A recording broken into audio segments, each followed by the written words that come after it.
welcome back. No, I was not expecting to be another talking head in front of a background today, but it is insanely cold outside.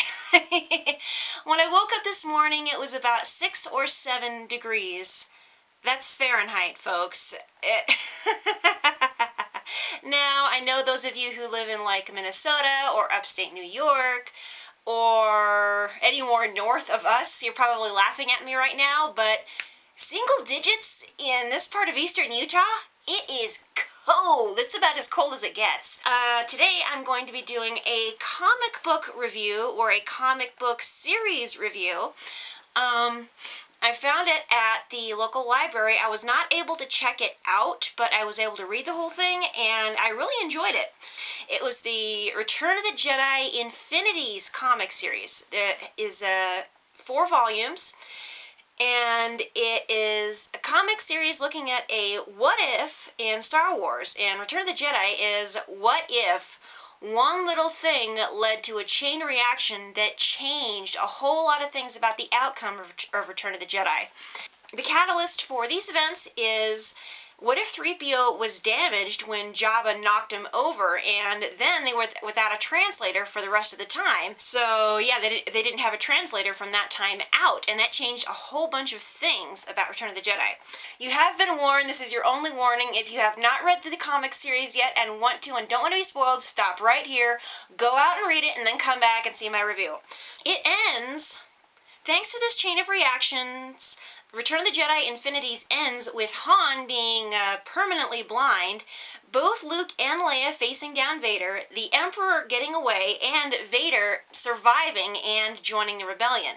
What I liked most about Return of the Jedi Infinities was, first of all, I love what-if scenarios. That's my favorite thing to do for fan fiction. I don't like going off on tangents and looking at side characters. I like to ask the question, what if? For example, what if Anakin didn't turn to the dark side? Or what if Luke was captured by Darth Vader in The Empire Strikes Back? All that interesting stuff. I love exploring the what ifs and examining and still keeping people in character. But it's a really fun thing to look at, and I'm glad somebody did this and actually it's an actual comic and we get to see what happens rather than just reading about it. Another thing I really liked about this was Skywalker family time. There was a little bit more quality time between Luke and Leia in this one, and also Vader, and that was really, really nice to see. It gives me the warm fuzzies. I love the Skywalker family so much. They're part of what kept me interested in Star Wars in the first place. When Han gets the news about Vader being Luke and Leia's father, he is so sweet and understanding with Leia about it. It's adorable, and I love that part. Luke stayed in character the whole time. You don't see that very often with fan fiction that goes this far, but Luke was Luke throughout the whole thing. The circumstances were different, but Luke was he was still Luke, and I love that. The redemption for the whole Skywalker family, it wasn't just Luke that got to meet his real father, but Leia as well, and that was really neat. Vader surviving Finally, Vader surviving the entire scenario. That opens up a whole new can of worms of what could happen afterward. Now, there were some things about the comic that I didn't like. One of them was everything seemed a little bit too easy and quick. For example, it seemed kind of rushed. If they had 2, maybe 3 more issues in the series, it probably would have felt better and a little smoother, not quite so hurried, I guess you could say. Han going blind permanently seemed like kind of a cop-out. It was like, from that point on, what was Han really doing for the story other than being there for Leia? It's kind of, I don't know, it seemed like the medics gave up a little bit too early. They have the technology, why can't they fix his sight or something? I have no idea, but anyway. And also, as far as the blindness goes, Han took it a little bit too calmly for the way he is. I could see him getting angry about it, maybe being a little withdrawn for a while, taking some time to accept it, but it was like he had almost no reaction to it at all. He's like, oh well, I can't fly my ship anymore. He would have been a lot more upset than that, I think. Vader surviving. I think Leia and the Rebellion were a little bit too accepting of Darth Vader.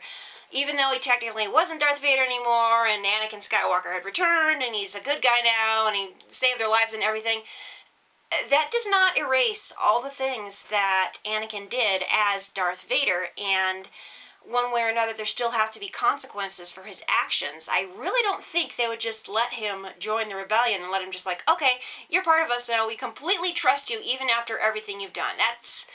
That didn't quite set right with me.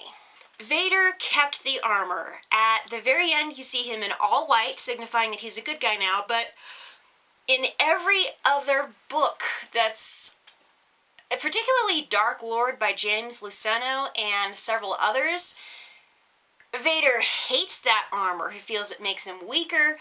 He just does not like it at all. Now, this is, a comic book that was written before the books exploring Vader's feelings were realized, but reading it now, it just doesn't set right. Like, why would he keep that armor? There's literally no reason for him to stay in that armor. There's other ways of sustaining his life after the damage he received on Mustafar.